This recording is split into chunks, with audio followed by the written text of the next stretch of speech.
Good day, happy travelers. Vacation travel hacks here with the beginner's guide to a summer Disney vacation. You may have seen a lot of promos about saving 25% at the resort, or some gift cards for Disney dining. And you might be thinking about it. You might be like, hey, I am thinking about going to Disney for the first time and taking my family, or for the first time in forever. It's been a while since you've been to Disney. You're thinking about coming back.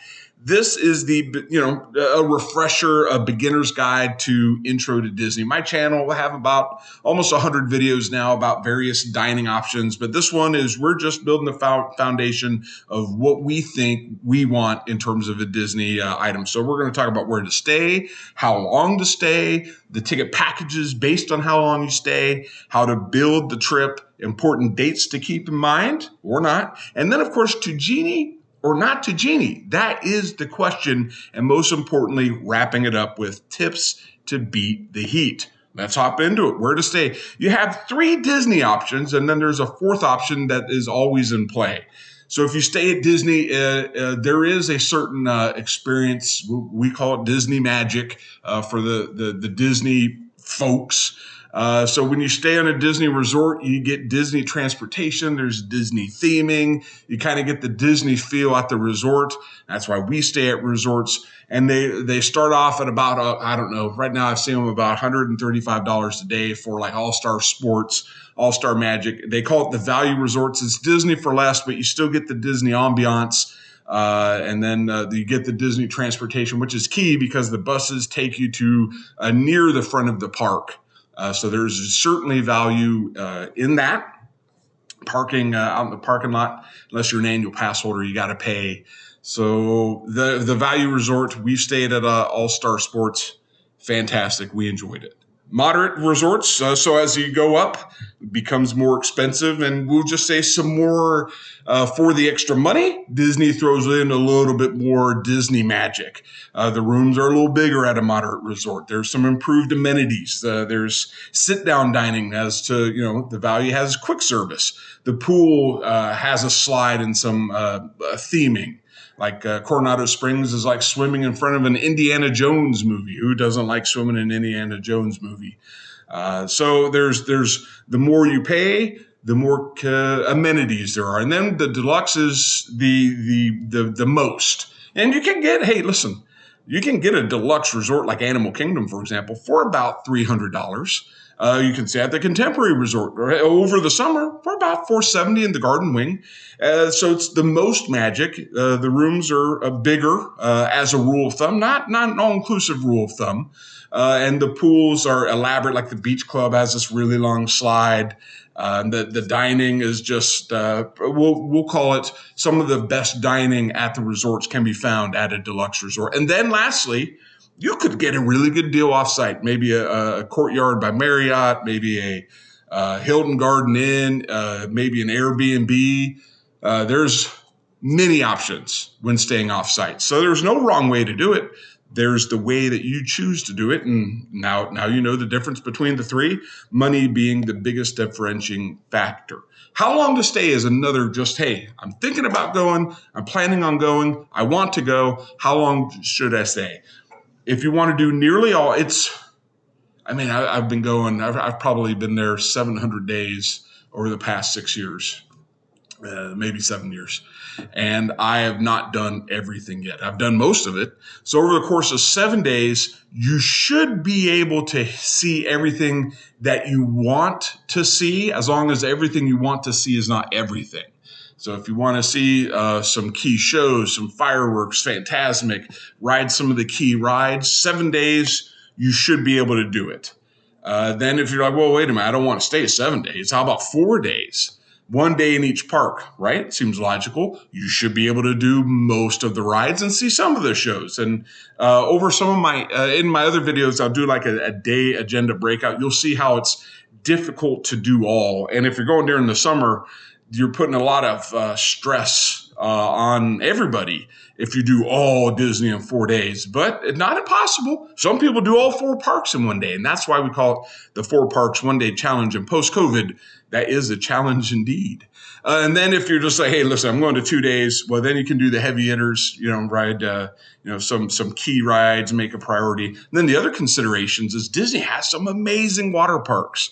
They have some really cool pools. And then do you want to do the park hopper? So let's factor that in. This is straight from the Disney website, 7 versus 4. Check this out. It's a sliding scale here. So if you're doing 4-day tickets, it's $114 per day. But check it out. You want to stay a little longer?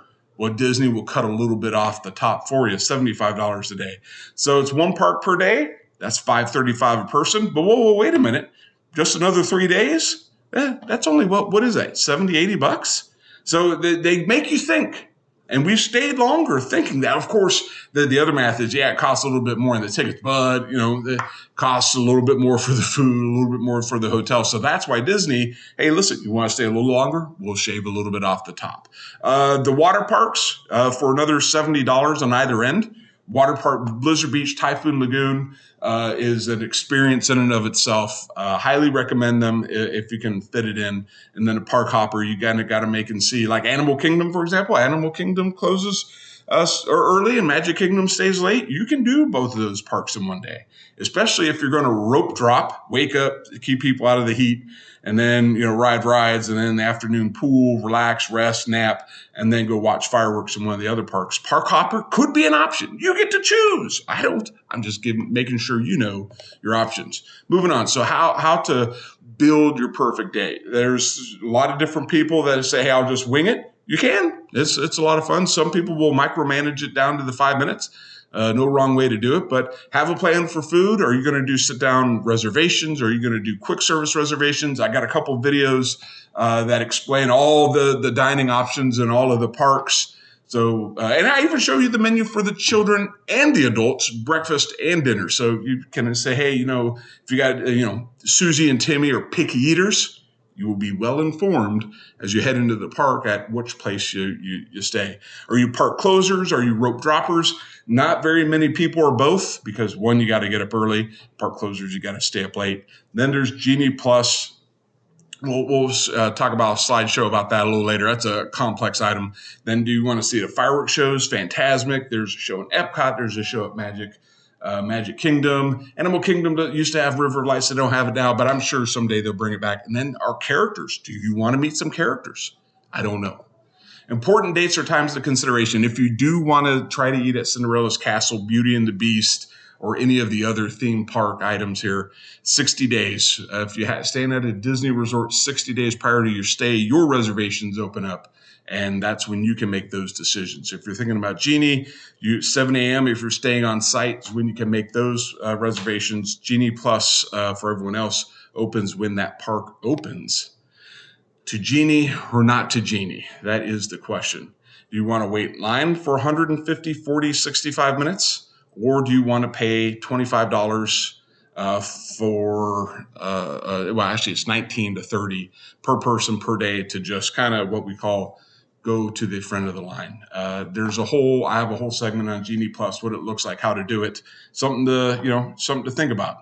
It's the great pros and cons. So, and lastly, let's wrap it up. Tips to beat the summer heat. Schedule time away from the heat of the day. Biggest, recommendation. Even in the morning, the evening, and the night, it's hot, it's muggy, it's summer. Unless there's a Saharan dust storm, what actually takes the humidity out of there. That's pretty cool. We've had that the past couple of years. Use your pool, use the water park, cools you down. Water, hydration solutions, whether it's Powerade, whether it's those there's hydration packets you can put in there. Keeps you hydrated. Use those. Use it often. Keep everyone water on hand. Wet towels around the neck fans. And then of course, water is on here twice on purpose. You can't stay too hydrated. So those are the tips. This is just the beginner's guide. If you're thinking about it, this will get you off on your way. And then if you want more information, my channel has a bunch of stuff. If you don't see what you're looking for in my channel, hey, drop me a comment. I love to talk, as I'm sure you can tell, and I will make you whatever you want to have seen made. I'm not a travel agent. I'm just a dude that travels to Disney, and who doesn't like that? All right, team, travel safe. See you in the next video.